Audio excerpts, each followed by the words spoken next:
제가 교재 70쪽을 읽겠습니다. 바울은 데살로니가 교인들에게 주의 강림에 대하여 올바른 진리 위에 설 수 있도록 다시 한번 당부합니다.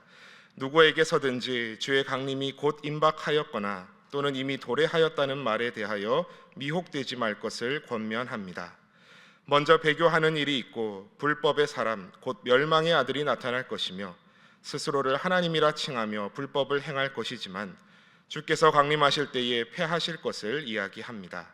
그리고 성도들의 마음을 다시금 바로 세우고자 가르침받은 전통을 잘 지킬 것을 권면합니다. 오늘 우리가 읽은 데살로니가 후서 2장에서는 바울이 데살로니가 교회에 이 두 번째 편지를 쓸 수밖에 없었던 근본 이유가 드디어 등장합니다. 오늘 1절 말씀을 주목해 보십시오.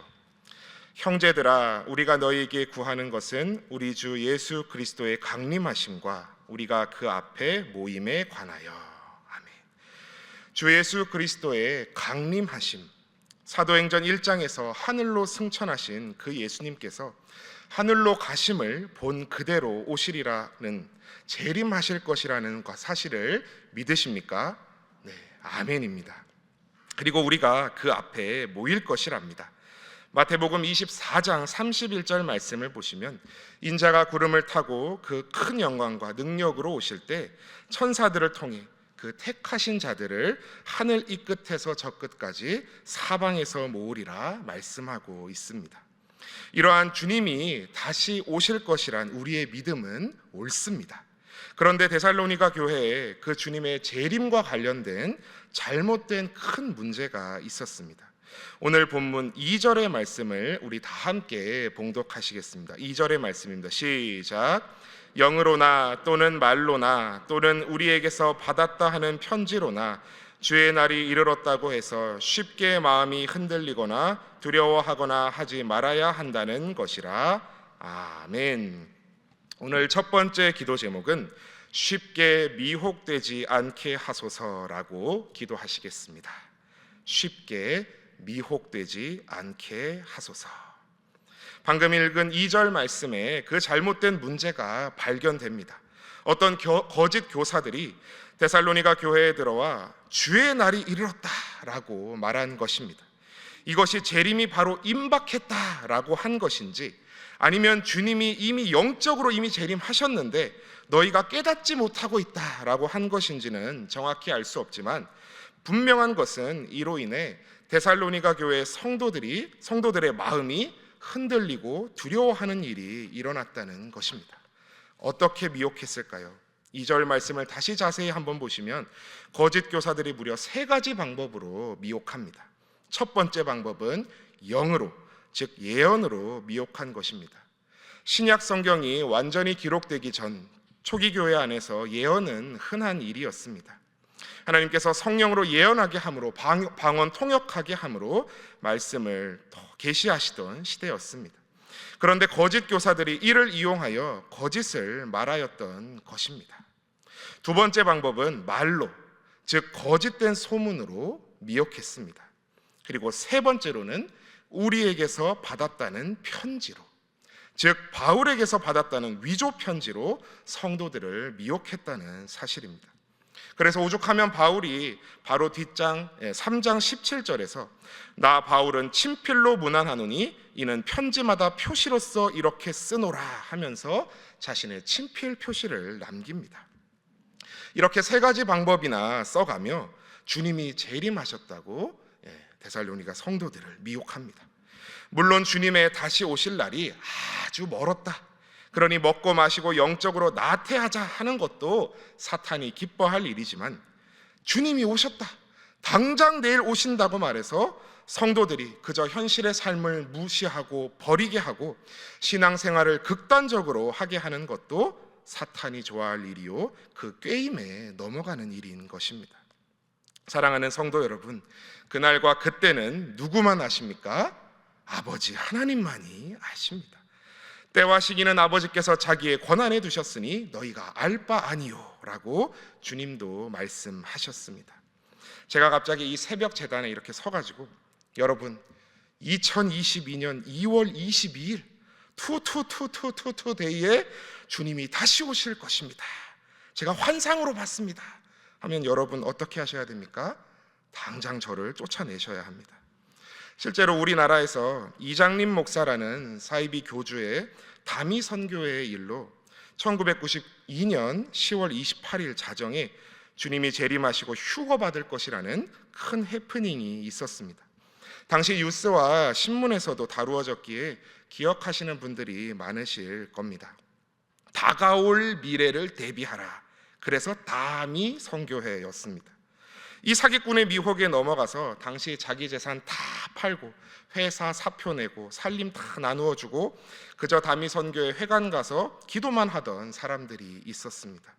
심지어 휴가 나간 장병이 이제 곧 휴거한다고 돌아오지 않거나 어떤 임산부는 휴거될 때 몸이 가벼워야 한다고 낙태하기까지 정말 웃지 못할 일들이 벌어졌었습니다. 그런데 1992년 10월 28일 자정에 주님이 오셨습니까? 아니죠. 벌써 27년이나 지난 까마득한 해프닝으로 느껴집니다. 웃긴 일이었다고 생각하지만 아직도 신천지 등 이단이 득식을 거리는 것을 보면 이런 일이 다시 일어나지 말란 법이 결코 없습니다. 그렇다면 우리가 어떻게 이런 미혹을 피할 수 있을까요? 영으로, 영적 계시로 내가 그날을 안다 하는 사람들, 귀가 얇은 사람은 솔깃할 수 있습니다. 근데 저 사람의 말이 만에 하나 진짜면 어떡하지? 하는 불안 누구나 들 수 있습니다. 그러나 세상에 정답지를 옆에 두고서 불안해할 수험생은 없을 것입니다. 여기에 정답지가 있지 않습니까? 정답지가 무엇입니까? 바로 여러분이 바로 앞에 두고 계신 이 성경인 것입니다. 그날과 그때는 오직 아버지만 아시느니라. 저한테도 가끔 그러는 분들 계십니다. 목사님, 제가 꿈을 꾸고요, 빛을 환상을 보고요, 저는 기도할 때 하나님이 알려주시고 말씀을 보여주시던데 목사님은 못 보셨나요? 그러면 저는 대답하지요. 전 못 봤습니다. 근데요, 가장 확실한 이 성경 말씀은 봤습니다. 천국을 3층 천, 아니 7층 천을 보고 온 글이라도 성경 앞에서는 한 수 접어야 하는 것입니다. 수많은 믿음의 선조들이 2000년을 흘러오며 보장한 정경이, 캐논이 여러분의 손안에 있는데 더 무엇을 보셔야 합니까? 그러한 말들의 거짓 영들에 절대 미혹당하지 않으시는 바울의 편지가, 예수님의 글이 여기 발견됐다 말하면 그거 이미 여기 다 들어있습니다. 담대히 말하시며 악의 미혹을 단호히 물리치시는 저와 여러분 다 되시길 바랍니다. 다음으로 오늘 본문 7절에서 8절 말씀을 함께 읽으시겠습니다. 7절에서 8절 말씀입니다. 시작. 불법의 비밀이 이미 활동하였으나 지금은 그것을 막는 자가 있어 그 중에서 옮겨질 때까지 하리라. 그때 불법한 자가 나타나리니 주 예수께서 그 입의 기운으로 그를 죽이시고 강림하여 나타나심으로 패하시리라. 아멘. 오늘 두 번째 기도 제목은 사탄의 세력도 하나님의 권능 아래 있음을 알게 하소서라고 기도하시겠습니다. 사탄의 세력도 하나님의 권능 아래 있음을 알게 하소서. 오늘 본문 3절 이하로부터 바울은 그날 곧 주님이 재림하는 날이 있기 전에 배교하는 일, 즉 교회 안에 있다고 생각한 사람들이 배신하고 떠나는 일들이 있고 불법의 사람, 멸망의 아들이 나타날 것이다 말씀합니다. 그 자는 모든 신과 숭배함을 받는 모든 것보다 자신을 더욱더 그 위에 높이려 하고 자기를 하나님이다 라고 내세울 것이다 말씀합니다. 또한 이 악한 자는 사탄의 힘을 빌려 능력과 거짓 기적을 행할 것이다 말합니다. 정말 전무후무할 무서운 악의 세력이 아닐까 싶습니다. 오늘 읽은 7절에서 8절 말씀을 보시면 그러한 악의 세력은 이미 은연중 활동하고 있지만 그것의 나타남은 아직은 막는 자가 있다고 말합니다. 그리고 그 불법한 자가 나중에 나타나더라도 주 예수께서 다시 강림하실 때 그 입의 기운으로 그를 죽이시고 패하시리라 분명히 말씀합니다. 이 말씀에서 우리가 무엇을 알 수 있습니까? 그 어떤 거창해 보이는 악의 세력도 그가 활동할 수 있는 것은 하나님의 스케줄, 즉 섭리하심 아래에 놓여 있다는 사실입니다. 하나님은 뭐 천국의 으뜸신, 사탄은 지옥의 으뜸신, 이런 것이 아닙니다. 천국도 지옥도 사탄 마귀도 다 하나님의 권세 아래 놓여 있습니다. 욥기에서 욥을 참소하였던 사단도 하나님의 허락하심이 없었다면 욥을 털끝 하나 건드릴 수 없었을 것이고, 그의 생명은 허락하지 않으심으로 결코 건드릴 수 없었다는 사실을 기억하시지요. 그러니 말세의 때에 함부로 두려워할 필요 없습니다. 그러나 중요한 것은 우리가 쭉정이 믿음의 소유자가 아닌 알곡과 같은 믿음의 소유자가 되어야 한다는 것입니다. 주의 임하심과 세상의 끝에는 도대체 무슨 일이 있겠습니까? 라고 제자들이 물었을 때에 주님께서 대답하신 말씀들이 마태복음 24장에 자세히 적혀 있습니다. 그 마태복음 24장 24절의 말씀을 제가 읽어드리겠습니다. 거짓 그리스도들과 거짓 선지자들이 일어나 큰 표적과 기사를 보여 할 수만 있으면 택하신 자들도 미혹하리라. 아멘. 할 수만 있으면, 어떻게 해서라도 주님의 아들 딸로 택함 받은 백성들, 성도들도 할 수만 있다면 최선을 다해서 미혹하려 할 것이라는 것입니다. 그러나 반대로 보자면 무슨 말입니까? 할 수 있다가 아닌 것이죠.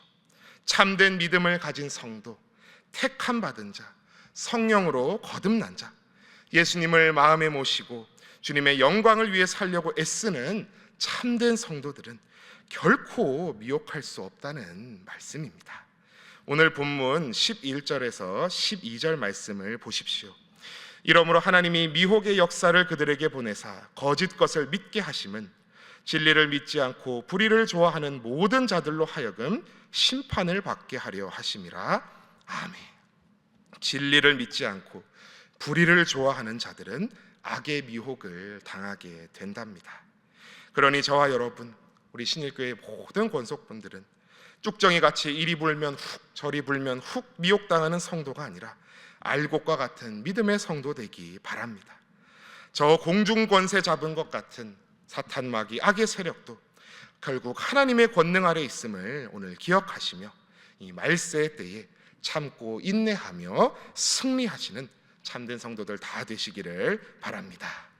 마지막으로 오늘 본문 15절 말씀을 함께 읽으시겠습니다. 15절의 말씀입니다. 시작.